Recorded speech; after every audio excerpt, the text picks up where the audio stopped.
Assalamualaikum warahmatullahi wabarakatuh. Good morning, Miss Amy. My name is Rafli from 06 SIGP 002 class.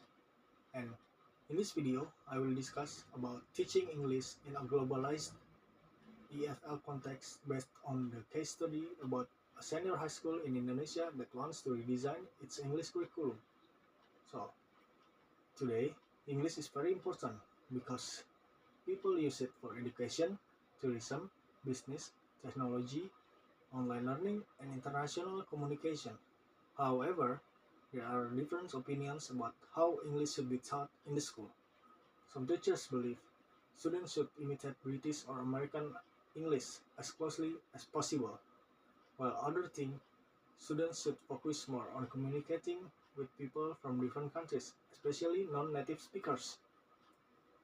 So, in my opinion, students still need to learn standard English, but the main goal should be communicative effectiveness and understanding. Okay, first, this issue can be explained through the concept of EFL and both Englishes. Indonesia is an EFL country because English is learned as a foreign language and it's not commonly used in daily life outside the classroom. English became a global language because of British colonial expansion and later the economic, technological, and cultural influence of the United States. Today, English is used by many non-native speakers around the world, so English no longer belongs only to native speakers. This idea is connected to World Englishes, which explain that English has many varieties influenced by culture and society. For example, Indian English and Singaporean English have their own vocabulary, pronunciations, and expressions, but people can still communicate effectively. In this context, it is also important to understand the difference between English as an international language or EL and English as a lingua franca or ELF. EL focuses on English as a language for international and intercultural communication, while ELF focuses more on practical communication between people who do not share the same first language. For example, a businessman from South Korea and another businessman from Brazil may communicate in English even though neither of them is a native speaker. This distinction is important for teachers because students should not only focus on sounding like native speakers, but also on being able to communicate clearly, confidently, and effectively with people from different countries and backgrounds. Second, some aspects of English should remain standardized, while others can be taught more flexibly.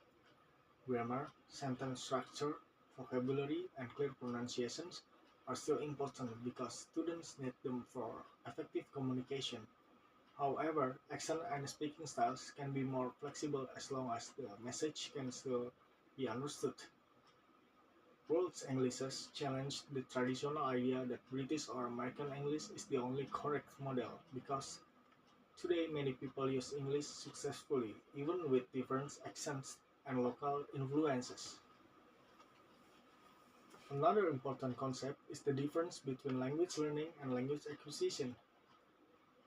Language learning is a conscious process, such as studying grammar rules, memorizing vocabulary, doing exercise in class, while language acquisition happens more naturally through communication and interaction.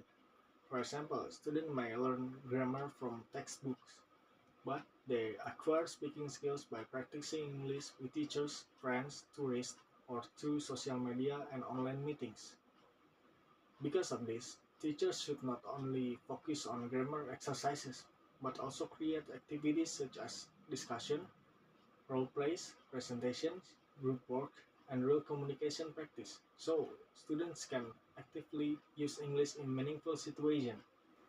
Finally, communicative effectiveness, intelligibility, comprehensibility, interpretability, and cultural awareness should all be balanced in the curriculum. Communicative effectiveness means students can express their ideas clearly. Intelligibility means other people can recognize and understand the words being spoken. Comprehensibility means listeners can understand the meaning of the message, while interpretability means people can understand the speaker's intention. Cultural awareness is also important because students need to respect and understand other people from different cultures when communicating internationally. For example, Indonesian students may later communicate with foreign tourists, international clients, or students from another countries. So, understanding cultural differences is very important. Several SLA theories also support this approach. Behaviorism explains that repetition, drills, reinforcement, and corrections help students build language habits. So, pronunciation practice and repetition are still useful, especially for beginners. This theory can help students improve accuracy and fluency through practice. Cognitivism explains that learners actively process information using memory, thinking, perception, and problem solving. So, student needs meaningful practice to understand language deeply, not only memorize it. This theory helps students improve understanding, memory, and language use. Sociocultural theory also explains that interaction and collaboration are important because students learn better through communication with teachers and friends. Group discussion, peer work, and social interaction can help students become more confident and improve their speaking ability. So, these theories show that students learn English more effectively when they actively use the language in meaningful communication, not only study grammar rules. So, in conclusion, English teaching in Indonesia should not only focus on imitating native speakers, but also on helping students communicate effectively in global situations. Students still need standard English as a foundation, but they should also learn flexibility, intelligibility, communication skills, and cultural awareness. Because English today is a global language used by people from many different backgrounds and cultures. So, I think that's all from me. Thanks for your attention, Miss. Wassalamualaikum warahmatullahi wabarakatuh.